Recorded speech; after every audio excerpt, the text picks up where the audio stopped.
Are there volume controls? Yep.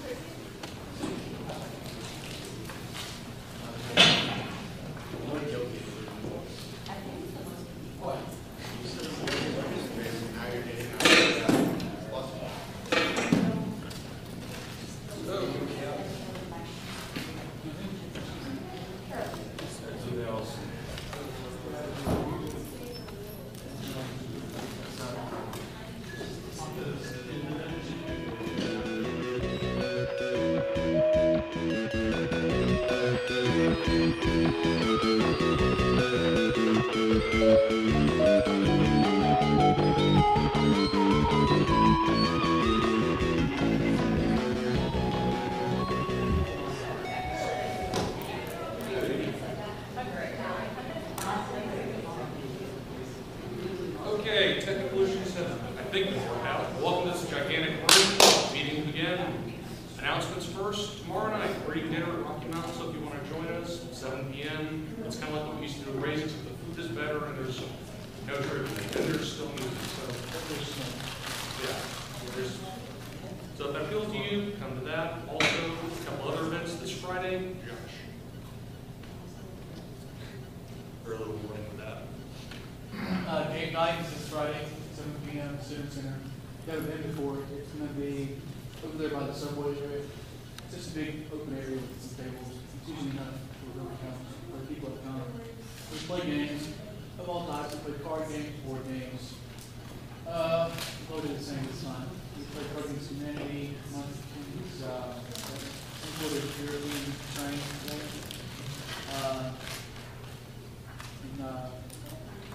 I guess as you come, it's loads of fun to play games, and games are fun. Oh, yes, and there'll be pizza there. If you're not a member, well, I actually made a mention this to you, but I guess I'm just saying it now. Possibility maybe just $5 if you don't become a member, they can have pizza. How does that sound? The suggestion was actually made. I think you might get it because I would be something that means that just have pizza for anyone who shows up this morning. It would be negative. So we're just going to go in and say pizza right back to Yeah. Okay. That was the one suggestion that was made to improve the game nights. Okay, so come game night, please, with your pizza. What do you have to say and play this one through? Unlike Right. other event. Next Thursday is our first Ask an Atheist Day, so we need volunteers for that. And if you've never done it before, you should. It's fun. And you've done it before, yeah, sure, show up again. All right. Is that the event in which we're doing the board thing? We're not sure yet. It's a maybe. Maybe. You have to get an easel and a giant board and a sign. And Still haven't found an easel. You might know someone who can help with that. let me know. Also, let me know. I can go check. I saw online that it's like $20. $20. One shot. That's, For an easel, it's a big wooden thing. yes. $20 is, yeah. Anyway, it might be worth the investment. Last event I want to talk about, Darwin Day, February 12th, the anniversary of the birthday of Charles Darwin, a day for everyone to celebrate one of the most important theories in the history of science. We're having a guest speaker. It's going to be one of two Georgia Tech professors. Either it's going to be a physicist or a biologist. I don't know which one's going to come in. It's going to be one of them. It's going to be great. So, Might we also have a tabling event on Darwin Day? hopefully, yes. It seems more than appropriate. Necessary, even. We can even use our easel to put up a big sign in favor of revolution. Might be a useful investment. Oh, I have the Ask an Atheist poster in my office if you want to retrieve that. Okay, I'll come by. Okay. Wait, I have that. I have something that's rolled up. I don't know. I haven't heard all Here's this something that's it is. rolled up. Yes. Okay, so I think that's all the announcements I have to make.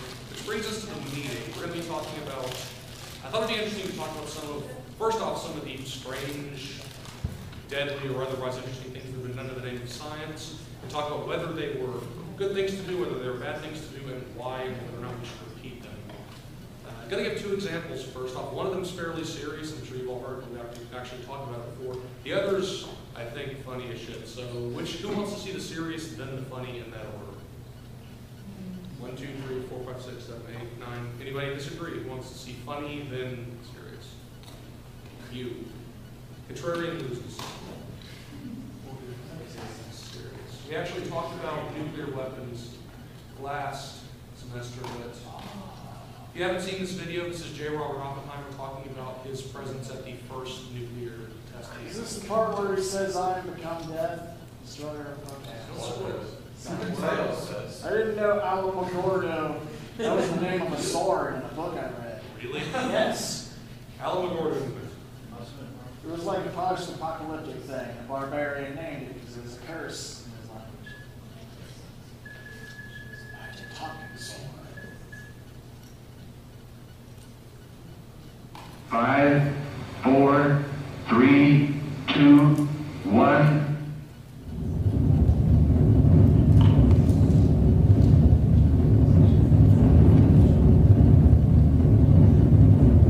In the dead silence of the morning, at 5:29:45 Mountain War Time, the Jornada del Muerto. These are the walls down the street. Was it playing? No, it's playing. I can see it. Was bathed in an intense flash of a light that man had only seen from the stars.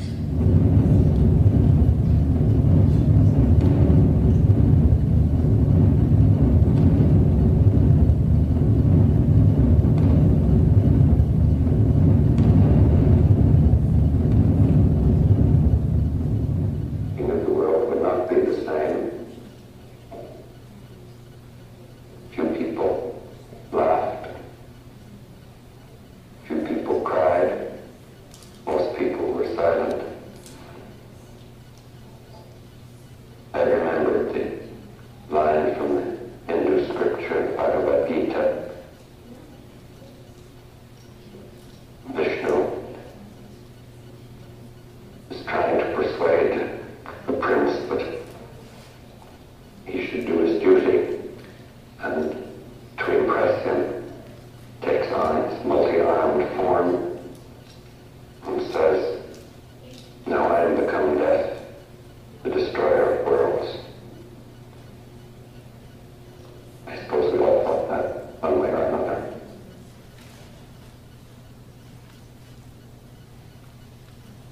So that was the first thing.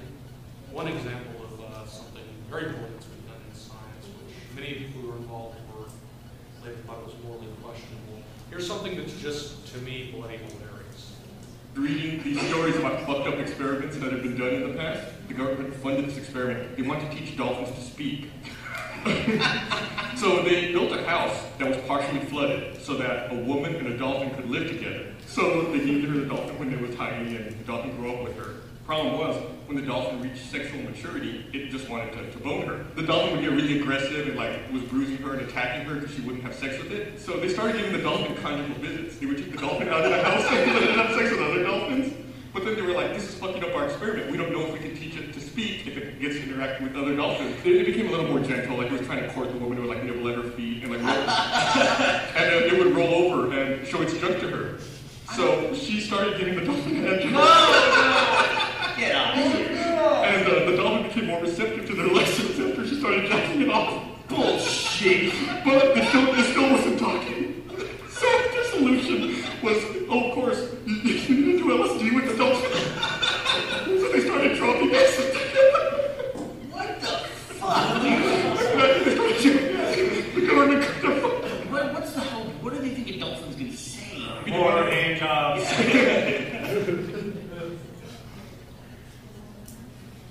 So that was The another other day I was reading these stories about fucked up. That was another thing, less lethal, more funny. So, the leading question would be, what do you think of these two particular lines of scientific inquiry, and what is the most absurd thing you would do in science? So, why is it that the Manhattan Project is up here? I mean, that was just a test. I think it would be much worse. I think it would be a much better example of bad things done in the name of science for Project Starfish. That was when we detonated 2 nuclear weapons in the upper atmosphere just to see what would happen. What happened was that all the electrical equipment in Hawaii was instantly ruined. by massive electromagnetic pulse that resulted in creating new radiation bands around the Earth. That's a bad idea.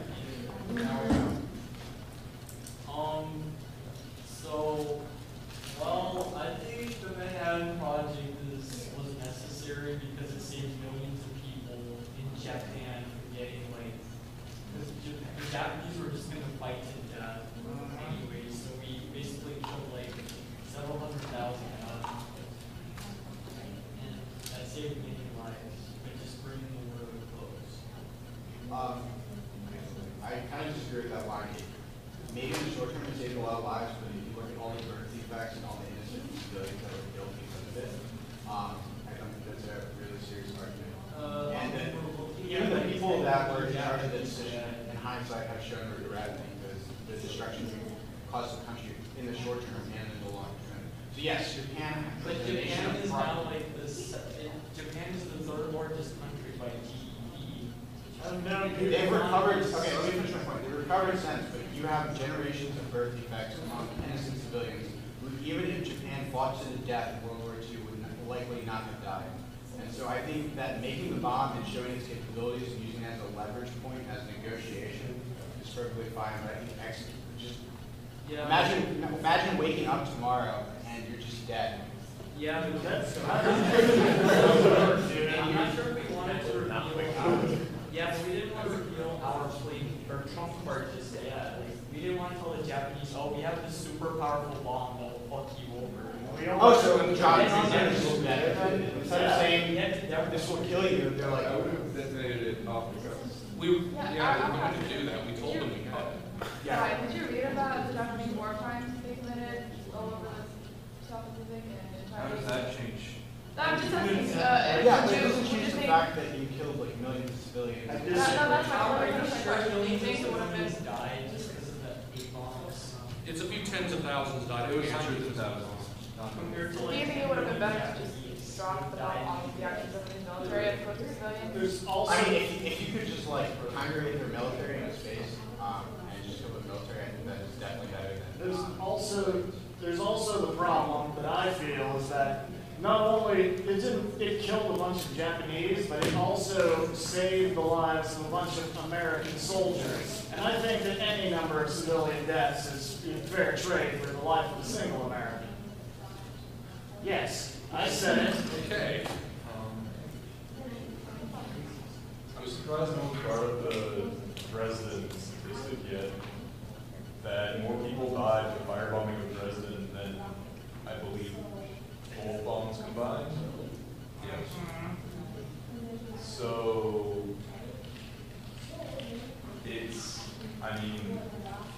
those were conventional weapons at the time. 500,000. Didn't they firebomb Tokyo too? Yeah, they did. And They firebombed a lot of Japan. I remember hearing that the firebombing, that the bombing runs, 11 Japanese cities killed about a total of 100,000 people.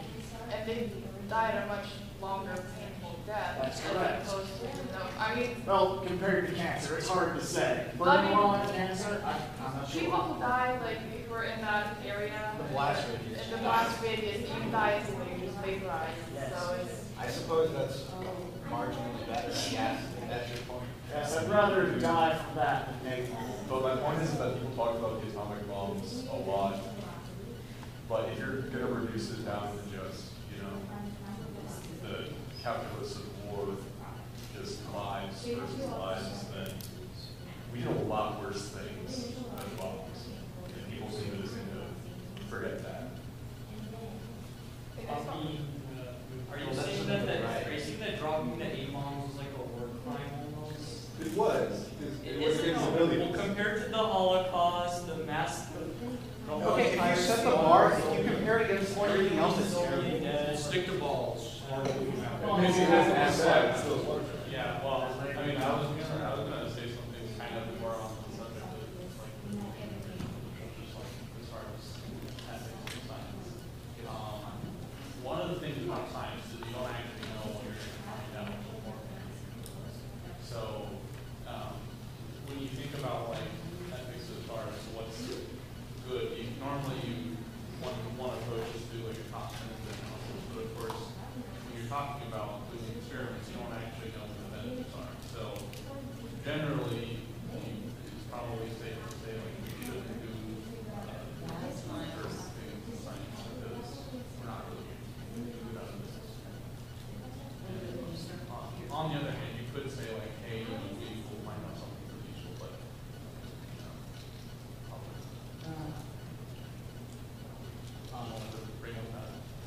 Going back to what you said, I think if you compare our actions as a country against the Holocaust, yes, you find that our actions are not as bad. But that doesn't mean, I don't use the Holocaust as a benchmark for what is good or not. I have a little bit higher aspirations of ourselves as a country than that. Well, we were fighting against pure evil at the time. We were fighting against people. And many of us at least agree about the existence of pure evil. No, but the point is that you just destroyed cities, destroyed civilians, like honestly, destroyed children. Hitler and the Japanese regime, they were like some of the most purely evil regimes of all time. So I don't want to resort to the tactic. I don't like if you're saying we're less bad than them, that's not really a compliment. Essentially, that's what I'm saying. If we stoop to their level, how are we better? What maybe say that morality in World War II? That's not the subject of tonight's meeting. A couple things to say about this. The first, if we're going to talk about the ethics of the A-bomb, it's somewhat interesting to go into sparking off the Cold War, and some of the both the deaths and the fact that we very easily could have blown up most of our world. Because we created this. I didn't have enough to go into that topic or enough time to go into that topic thoroughly. The second, it's not really very useful to say, oh, this isn't bad because they're worse. First, dropping the A-bomb was still a terrible thing. I personally think that for the reasons of Japan fighting total war that were mentioned, that it was a necessary thing, but that does not at all make it a good one. And saying it's better than the Holocaust, that doesn't make it better. Yeah, but an invasion would have been even worse. Like if we just like physically invaded. I'm not disagreeing with you. But bringing Hitler into it doesn't really help the point. Yeah. Wait, and the last thing is one of the more interesting questions. If we're to get back to scientific ethics, is the difference between the ethics of investigating something in the first place and giving it to someone to use. Is it unethical to research nuclear physics at all because we ended up with an atom bomb? No. Or is it unethical or is it unethical to give that to government knowing how they might use it? I personally think the latter, or that there are some interesting lines between inquiry and purpose. And I think that if we're going to get back to ethics, I think that's where a discussion might lie. Anyone else want to follow? So, on the one hand, targeting civilians with nuclear weapons is definitely bad, but that's more of a fault of the government itself, not the technology, I would say. If we're speaking strictly about technology and ethics. From a utilitarian standpoint, I think atomic bombs have had a net positive effect, perhaps, because everything that kept the Cold War cold was the threat of nuclear annihilation. Without it, the U.S. might have gone into war with the Soviet Union a long, long time ago. So maybe we've created a threat that will bring us everlasting peace. I don't know. But, I mean, that's just how you use it, I guess. Because technology, in my opinion, is inherently neutral when it comes to morality. It's the government that we Yes, I would like to propose that Brandon should have picked something else for the first example besides the atom bomb. Yeah, Propose he in hindsight, that's like a lot of. So, let's get in the time machine, start this meeting over. Anyway. Okay, what about people having sex with dolphins? Okay. Shoot. And that sex? She was being paid all the while. She could have walked out at any time. She wasn't coerced. And if she consented to the experiment, then it's odd that it's not really ethical. Yeah. So I'm just wondering, like, how much, like, was this, like, kind of hands-off, or were No, like, did you just decide to do this, or the scientists like, hey, like the researchers just like, hey, you should do this, you should try this? I mean, I can't visualize that. That's basically just an LSD also. You know, maybe she was thinking, well, beats the job to Kmart, and so on. That's the only real good result they got in the study, was they discovered that a human could sexually satisfy another animal. That was the only well thing. check. Remember that since ancient times.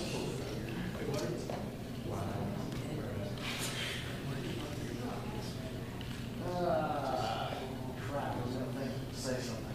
Oh yeah, Charlie made an interesting point a moment ago about the distinction between the ethics of pursuing scientific inquiry and the ethics of, you know, people actually using the results of that science.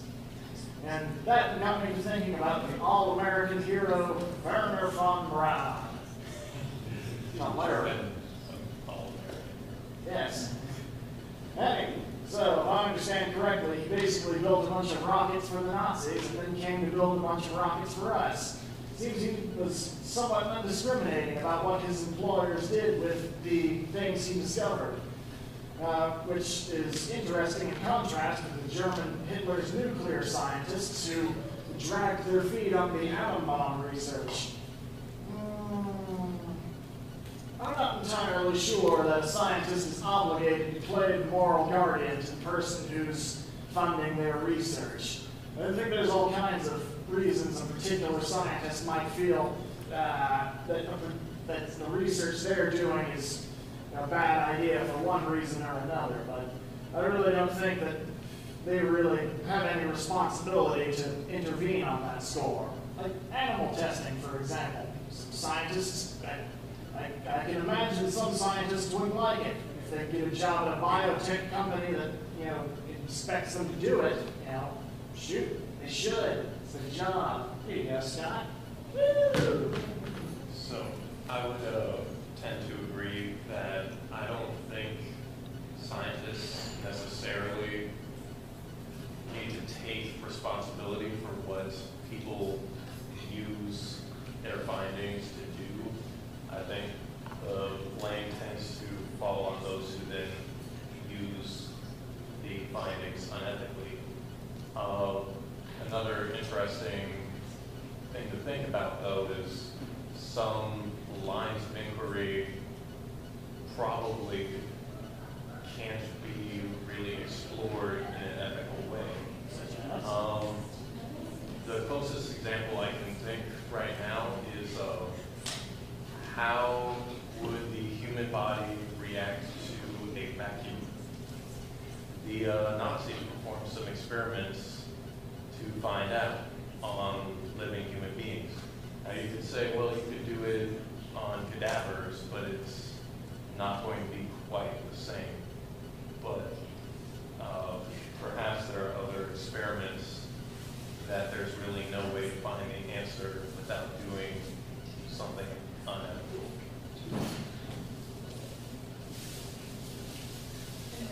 I would argue that that's the point at which it very definitely becomes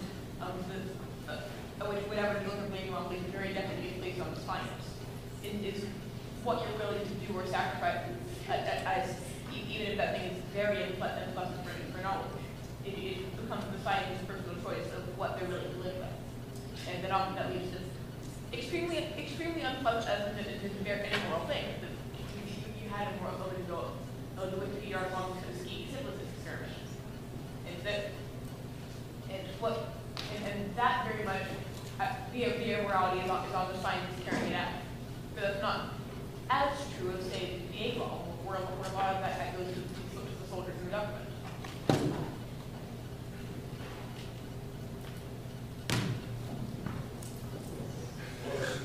I was actually going to mention the Mengele experiments, and we've got Which one now? the Mengele experiments. Mengele, yeah. What's he a scientist even? He did some pretty horrible things, but a lot of our modern medicine is based off of that data. No, it's not. You destroyed that data. Oh, yeah.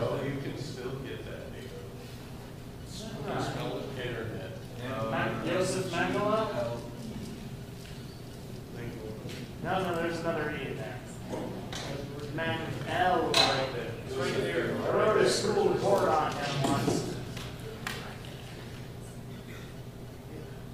Go back. Just Google it. Go back. Right there. What?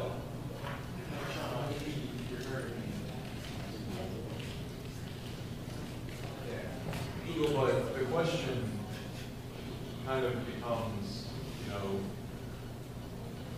the experiments were done, but what do you do with the data that can potentially save lives, but you know that it was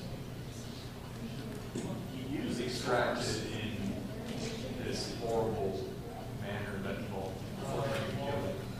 It's lying around, so you just like take it and use it and then pretend and then say that it didn't and lie about the story.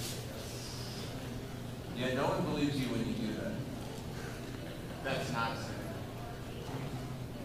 Like we just don't worry. If you're going to use the results from his experiments, you have to say it. Why give him credit for the douchebag experience? He's dead. No one cares if he gets credit. I mean, he might have been a horrible person, but he can still have been a great scientist. He wasn't a great scientist, though. He could have been. He was terrible. He could have been a great scientist if he wasn't also. I mean, we give him credit for this horrible stuff he did. You have to give him credit for it. Yes. Why? He did it. Well, it makes you feel better. You like that. Experiments violate every law of human decency. Who cares? If you don't use the information, you essentially waste it. Use it, but why do we credit? Because that's what you do in science, whether you like it or not. You could hate the person. So you're just gonna publish an anonymous study on people freezing to death. Who's gonna believe that? Yeah, you can't put that in a paper. People are gonna say, is this Mengele's experiment or is it? Or did you do your own freezing to You death? don't have to like say how You do that. That's like how academia and how science works. It's not negotiable. Yeah. It's just how it works. You can't just cite an anonymous study.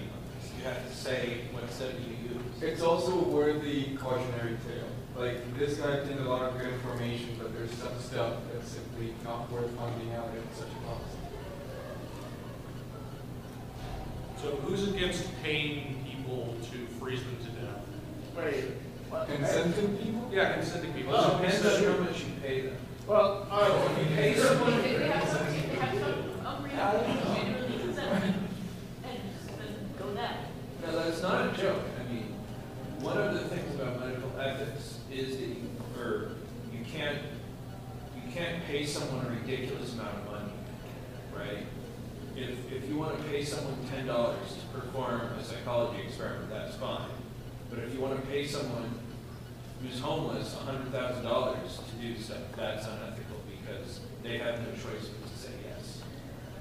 But on that one, I thought, also, here's like, say somebody that was old, like, had a terminal disease, and they said, like, for science, I want to do this. I would be okay with that. Yeah, that's fine. There was a guy who was sentenced to death by the guillotine, and he was a scientist, and he said, I want to see how long I can keep blinking my eyes. And he blinked his eyes for 2 minutes. Important question. Death by guillotine. The people in this freezing experiment, were they made aware up front that the chances of them dying would be almost 100%? In Mengele? Okay. No, well, I know, Mengele, well shoot, if you're in a concentration camp, you should know you're probably going to die anyway. That's unethical for other reasons. This experiment, I'm saying that as long as the scientists made it clear to these people that they were probably going to die, then, and they still agreed to it, that's on them. I think that line is out. But you gotta kill people. I mean, so ethic. So, they agreed to it. Okay, so you're using essentially extortion and violence. So who has balls? Eyeball. Like if I put a gun to your head and you say you want to do something, do you really think you want to do that? Is it a gun to his head? Where's Scott? Yeah, what if All right. what if you say, Hold on, Scott's at ball. Scott's at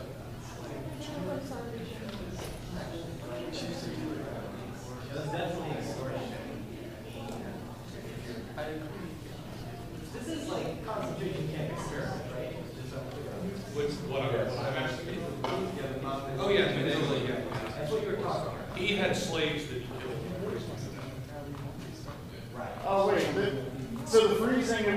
the Mendel's experiments? Was it? Yes. Oh, I thought the freezing was some other experiment. He did extensive studies on what happens when you leave people out in the cold. Okay, I thought that this was some other experiment by some other group that paid some people to die. No, I'm proposing. But the question is, can you pay someone to kill them, to freeze them to death?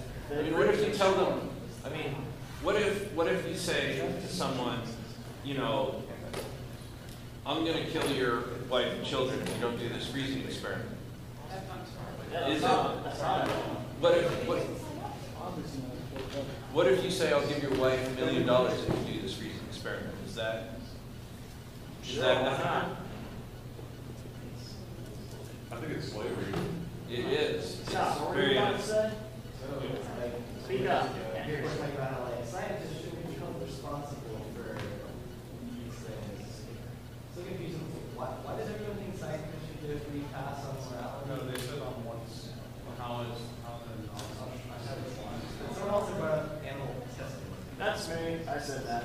If animal testing, yes, if animal testing is immoral, arguing about it, then it is on the scientists who agreed to do this, knowingly and willingly. Science is a special path we wave around and say, I'm doing this for science, it's okay. Well, if you don't do animal testing, then how do you get results in certain fields? I'm not arguing against the morality of animal testing. I'm saying that if it is immoral, then it's definitely on the scientists. Right. The point about that I made about scientists not being held responsible is if you're performing perfectly ethical experiments, collecting perfectly ethical data, and then someone comes along and uses what you found to do something unethical, that's completely on them. For example, I don't blame the person who invented gunpowder for every time someone shot. Alright. I feel they have zero blame. So how did the scientists who worked on the Manhattan Project fit in on that? Because they knew they were building a bomb meant to kill people. I think I'm not sure about the dolphins because they do that very often. Oh. But being very secret. The ones who did. I've got a better question. So what if the Navy says, we're going to open up a death laser lab, and you guys can use this death laser lab, you can use the laser on your experiments, and then they go around, and then once the scientists get the death laser working, they put it on a ship and go start shooting people. Now, this sounds silly, but if you replace death laser with free electron laser, that's something that actually happened 10 years ago. Now, I would probably agree that if you know that what you're working on will be used unethically, you probably have some responsibility not to continue working on it. Well, no one was clear on how FELs would have war capacity. Everyone was just confused why the Navy was giving out money. Because no one thought it had any potential applications. But then 10 years later, the Navy announces, we're putting them on ships. And everyone's like, okay. And that's for the purpose of national defense. Just like your submarines. Okay, so regarding both this death laser and the atomic bomb, from the scientist's perspective, you have essentially two lines of thought. You have the thought that it's going to be used as leverage for demonstration. Like the atomic bomb could be set off the coast, and I don't think Japan would continue to be honest, from that position, because although they have a lot of pride as a nation, they would have seen the destruction. So regardless of whether President Truman decides to do it or not, the atomic bomb could have had another function besides actually being executed. It could be used as leverage. It could be like, hey, we have this resource, and it essentially gives you a trump card in negotiations. Same thing with the laser, right? So in terms of, yes, could the direct application be used to kill people? There's a lot of things that could be used for a very negative context. But at least from the scientist's perspective, you can at least rationalize that it may just be used as a leverage tool. So it doesn't give them as much responsibility as the person who's actually. I can see how if it's a reason, if you don't know you can do something, reasonable application, it's not being used for that, then you can't be held responsible. It's pretty hard. But the fact is, if you're working on an atomic bomb, the atomic bomb, there's a pretty doesn't matter if you could maybe use it to leverage. Yeah. It's so obvious what the intent is for and what it could be used for. And even if you didn't intend it that way, you got used for that, you're still partly responsible because you knew it had that one of its key features. It's not the scientists who are responsible. You're partly responsible. On the Manhattan Project, there wasn't a fine distinction. There wasn't a distinction. Some engineers are scientists, but not all scientists are engineers. It gets pretty fuzzy in most science experiments. But at the end of the day, isn't all this at least partially subjective? You know, like I said, isn't helping your country defeat the enemy possibly a noble cause? It's basically what they had in mind when they made Captain America. But anyway, I think The this. Nazis thought they were defending their country from the evil Jews. Yeah, they had some very messed up priorities. Nevertheless, I mean, like, whose standard are these scientists supposed to be operating? Nationalism has been shown to have very poor results. I don't think that's a good defense. No. I would have worked on an atom bomb. No one's surprised by that, Harry. No one. Wait, no one what? No one's surprised by the fact that you would work on the atom bomb. Yeah, totally. We all figured that out. Destroyer of worlds. Okay, what now? Who would not work on the atom bomb? No. Here's the thing, I would, because in this scenario, you know the other scientists in Nazi Germany are developing this technology as well. And whoever gets it first is almost certainly going to win the war. So do you want the guys at the concentration camps to develop it first? Like, I understand it's a very limited scenario for this ethical science context, but if I was, back then, Would you use it? I would, if I was in a government position, I would detonate it at the coast, I agree. Okay. But if, as a scientist, that's not going to have a say in how it's used, I would see, and I was American, or if I was, even if I was Colombian or something, and I had a chance to work on it, I'd see the US government as being a better option to have the first atomic bomb than, say, Japan or Germany at the time. I can agree with that. Here's another problem.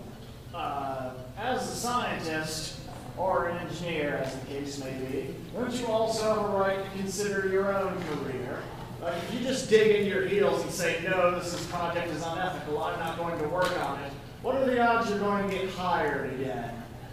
People... Integrity is a part of science. So if you don't have that, And there's always been opportunities. No, look, I know for a fact that when people, blow whistles on other people's corruption in business, they pretty much don't have a career after that. Because when you cramp on the big boss's style, then, other bosses don't want to hire you. I imagine that it would be the same for projects like this. If you're going to throw a hissy fit every time somebody throws a questionable project your way, maybe they'll hire someone else. So what do you think of someone like Lydia Sun, who Lydia Sun. She was a scientist who basically exposed the fraudulent nature of another scientist? Yes. Well, exposing fraud is all well and dandy, but if she chose not to, I wouldn't blame her, because she has a career to look out for. So Henrik Schoen was probably the biggest name in condensed matter physics at the time, and she basically wrote a paper saying this guy is full of crap, his data is bogus. And now he was kicked out of science, and she's the director of a laboratory at Berkeley. Well, because there's a difference between exposing a faulty scientific paper and 140 scientific papers. 140 scientific papers. Is this guy a legit charlatan? No, he was a physicist who just one day decided to start making up results. Well, that's what I meant by legit charlatan. His data was actually fabricated? It came from a simulation. Came from a simulation. When you have the same simulation in 140 different papers. The first time someone tried to reproduce the data, wouldn't they have realized he was full of it? Yes. Yeah. But no one bothered. That's the problem with the curve. I still wouldn't have blamed her for exposing that guy, for not exposing that guy. No one did. She heard her is great. She took a risk and it worked out well. I think in this case it worked out pretty well. Maybe, I mean, even if you play along with your premise, you might get blacklisted from government jobs, but the government is not going to have influence over every private company. And I mean, engineers historically have always had job opportunities, so turning down the Manhattan Project is not the end of the career. And if you were invited to that project, you were already top talent, and there's plenty of firms that would be willing to hire you. There's also a fine line between basically calling something out or defrauding something, basically revealing information, okay, that revealing that someone's been doing something wrong and taking part in doing it. So it's one thing to say, okay, these people are doing this and it's bad.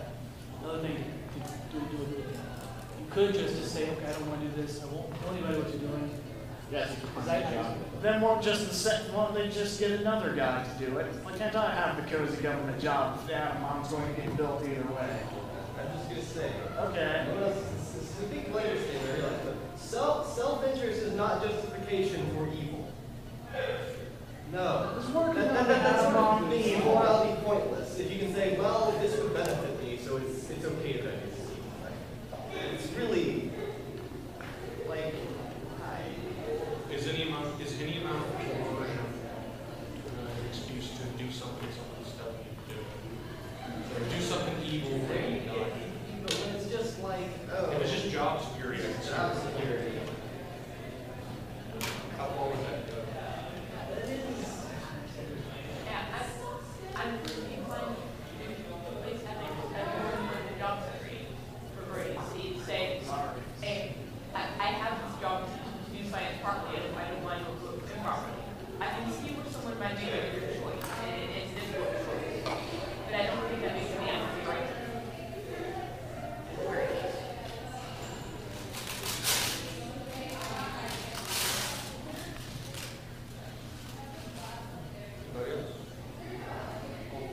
So we mentioned the German guy. What was his name? He was executed now. So that's right side. He escaped to Brazil first, and then they caught him and executed him. No, they never caught him. No, they said he drowned in the ocean and then they buried him. No, that's right. I think he just died in Brazil. Yeah. He died eventually. Oh yeah, was he the one with the experiments? It doesn't matter. The U.S. government pardoned Japanese scientists working on equally horrible experiments in order to obtain the data. So, I mean, was that ethical? The experiments had already been done, right? So the U.S. government itself didn't authorize unethical behavior, but they pardoned people that did commit these acts in order to obtain the valuable data. Would it have been better to lose the data but execute or, bring justice to the people? Would it have been better to pretend a part of that, get data and kill them anyway? Would have made it then they never trust you again, so you can't do it again. They're dead. I mean, obviously, it depends how valuable the data is. It depends what you're doing. If somebody had flips a coin on it, but some guy flips a coin on it, and he reports them as their kills, obviously not going to pardon you to kill 100 people, but it depends how valuable the data is. There is some. The thing is, pardoning them for doing the unethical, for doing the bad stuff to get the data. It was an extreme coin flipping experiment. All right, how about How do you use that information to save lives? Yeah, I mean, it's cost benefit analysis, right? If you want to make it a sadistic coin flip, you can have every time you just had shoot a random child or something. If you want. But on that line of thought, if it's cost benefit analysis, then a bunch of unethical behavior opens up, because we might do this experiment that's going to cost the lives of 5 people, but will save 1,000 lives, so it's ethical. No, but this is ex post facto. The stuff's already been done. Right, like, now you have the option of what do you do. The principle of morality is worse than People are raising hands.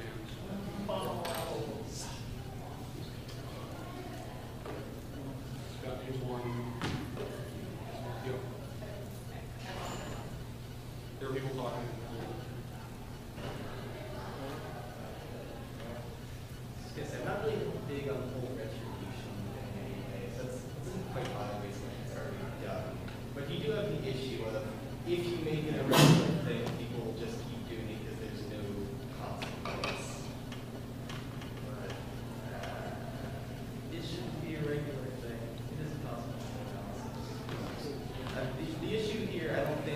that these people aren't getting terribly punished or killed for their cool things. It's if you pardon them, it might encourage people to do that stuff more. Maybe you should call it bad. But it should be like setting a danger. Yeah, I would have to agree on that too. Damn, I had a point. I'll let someone else talk. Okay. I was just thinking about, when we were talking about the pardoning of Japanese scientists and all. This also, and also about what you do with the data that you know is achieved through unethical means. On the first point about pardoning scientists, I mean, this got me to thinking, just following orders is actually a pretty good defense, in my opinion, depending on who was giving the orders. What's it like to refuse to do your job in the Imperial World War II era Japan? I imagine they would not be terrible. Yeah, so there's a very cavalier attitude towards suicide. So you're saying it's okay to break the law if the state tells you to? I'm saying that if you suspect you'll be listed as an enemy of the state for not doing this research or not following these questionable orders, then I really can't blame you for looking out for your own hide first. Sounds good. Yeah, And we're back. at some level of coercion, it becomes completely the fault of the person who's coercing you. It's like if someone puts a gun in your hand and then pushes your finger down on the trigger and causes you to shoot someone, it's not your fault that happened. Look, and the other thing I was going to talk about is that using data that you know is achieved through an unethical source, of course, we need to actually make some use of it. I mean, shoot, we're just going to throw away something valuable on principle? What is that investment? Well, I think the precedent is that the people who are performing the unethical experiments are now dead or in jail. And Japanese would. Oh, well, yeah, like I said, they think they may have been coerced. So, they were desensitized. It's worth doing even if I do get punished. Because if we have the data, even if I'm the one who decides to test it, I'm the partner, but I'm still saving some money. I mean, maybe I'm just too much of a if situation. So most of this has been like looking back.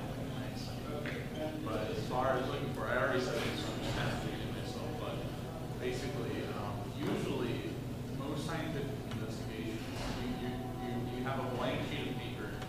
It's your job to actually figure out what you're going to investigate. So as far as proposing future investigations, you basically have to do a cost-benefit analysis of what is this going to cost? Like if it's a perfectly ethical or just like a ethical experiment, then that's great. If you would have to do something bad to get the data, you have to weigh that against what you think it's actually going to do. And like I said, you don't actually know what's going to come out of the experiment. And I don't think there's many situations where you're probably going to get like really good stuff anymore. But maybe at one point, it's the concentration against experiments that might cost. But just based on the principle that you don't know what your results are going to be. Like if you do some horrible mutilation and then you end up at the end afterwards, you just have a really crappy day. But if you found something really awesome, but the thing is you can't count on that. Like that would be I want to respond to Perry's suggestion. I mean, like, if you're a prison guard and your job is to press a button that kills people, and you refuse to press the button, and they're just going to kill you and find someone else to press the button. Yes, that's totally press that button. button. I can understand that argument, but if you're a scientist who's super experienced and not replaceable, that's completely different. Well, I don't know. I'm saying that if it's in like Nazi Germany or World War II Imperial Japan, going against the orders and refusing something you were told to do on principle could very well get you listed as an enemy of the state. And you know what happens to those people. In that circumstance, I think you have every right to be paranoid and every right to look out for yourself first. But Mengele was like, he was an SS officer.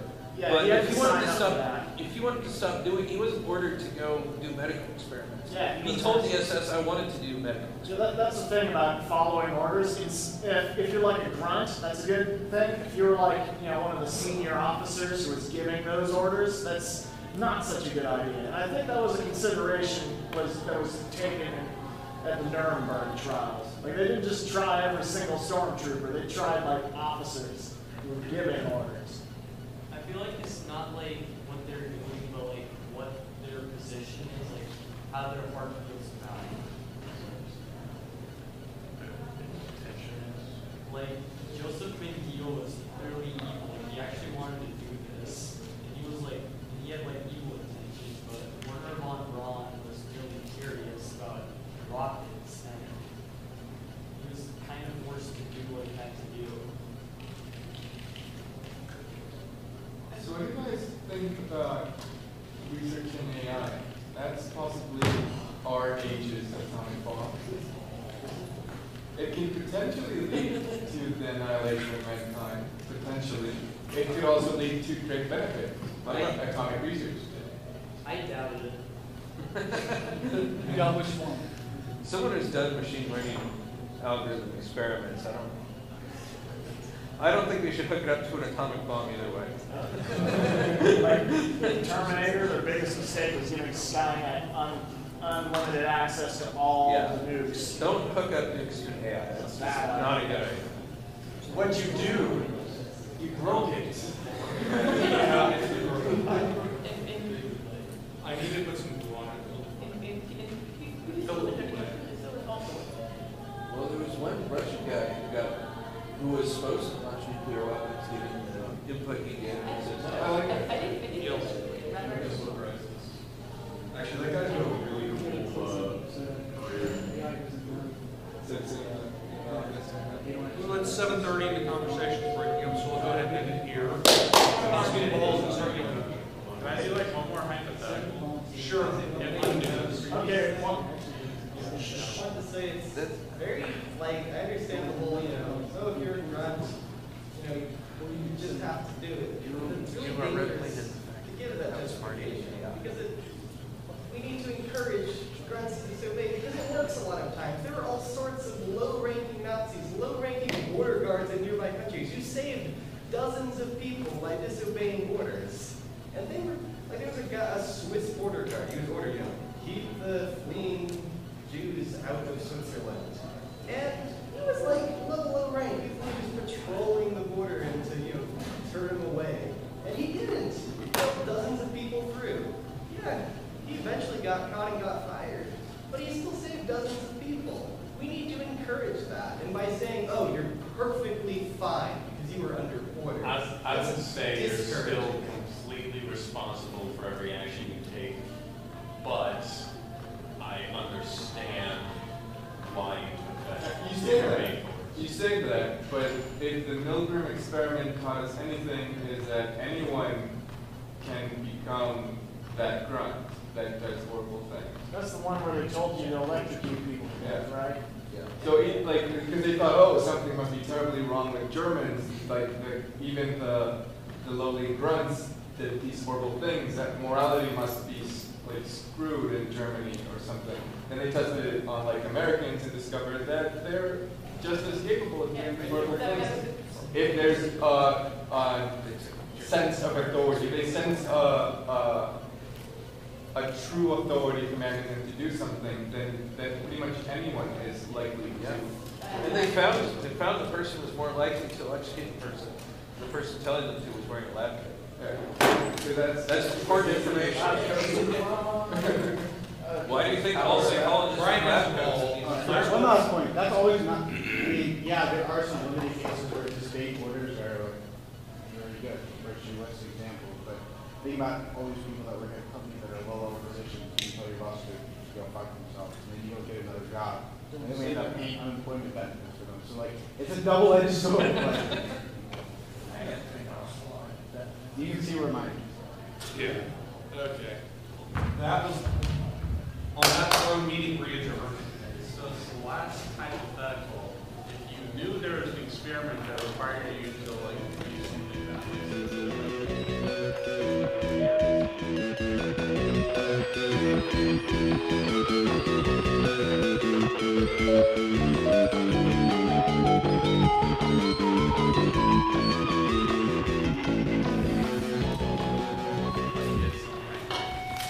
amazing free energy thing, something to it, then would that be enough? I'm pretty sure you can convince 5 people. So the cure to cancer, That would be the cancer, not one part of the problem. 5 people are sitting on the other side. Exactly. While you're standing at the switch. I got $35 million on one side. The alternative to train is like exercise. Because most people, like, especially if you sort of think about it logically, you can, like the original exercise, you have like 5 people, 1 person, and the other track.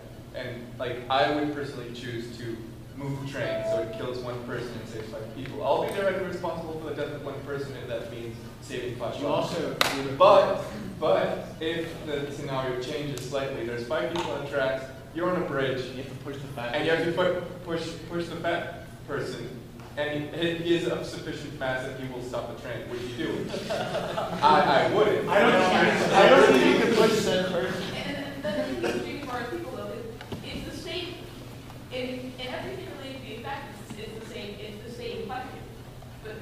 But we're fairly well wired, ethically and socially, that killing people is bad and doing it directly is worse. So it's an interesting sort of bias, because I probably couldn't push the guy either. It's not the same question.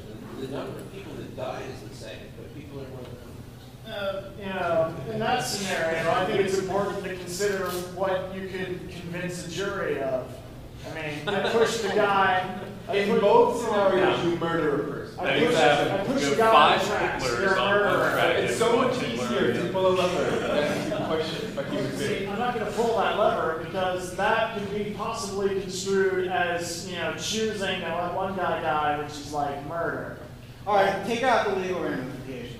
Whatever you do, Dude, don't take out the legal ramifications. It's an ethics question. It's not like you're going to actually have the scenario. They're saying, what would you do? Assume that there's no other consequences except your own conscience. Legal implications or a valid source of. And one of the other interesting things is the assumption of responsibility because you've acted. Inaction is an action. And choosing not to pull the lever is choosing to let 5 people die. That's the thing. I mean, I think arguing about how you perceive it in a court of law is not really the point, because the laws can change. That's not. No, it doesn't count if you cite this right Supreme Court precedent, right, as you pull the lever. If you don't pull the lever, 5 people will die, yes, but you're going to kill whoever tried to tracks to. If you pull the lever, you killed 1 person. I would just say, I was honking the horn and slamming on the brakes. But you see, the trolley has to crash into the 5 people were in my way. Isn't the law sort of related to ethics? It's not really, no. But the legal implications could play into what, if it's a negative legal implication. That's why they don't work. At the end of the day, it's the jury's job to interpret the law, not the court's. You killed 1 person to save a bunch of other people. The jury can just find you not guilty. The judge might not instruct them. Yeah, this is going to go over well in court. Yeah, I murdered this guy, but... Well, there were all these people on the trolley track, and I had to pull the lever. I couldn't not. Well, in many legal cases, inactions. Used against the law. Like if there was 0 people on 1 track and 5 people on another track, And you could have pulled the lever, but didn't. That's so true. I mean, if I'm not standard, or we go with, I'm like an employee up there, whose job it is. Depending on how much money you Well, have. that's the thing.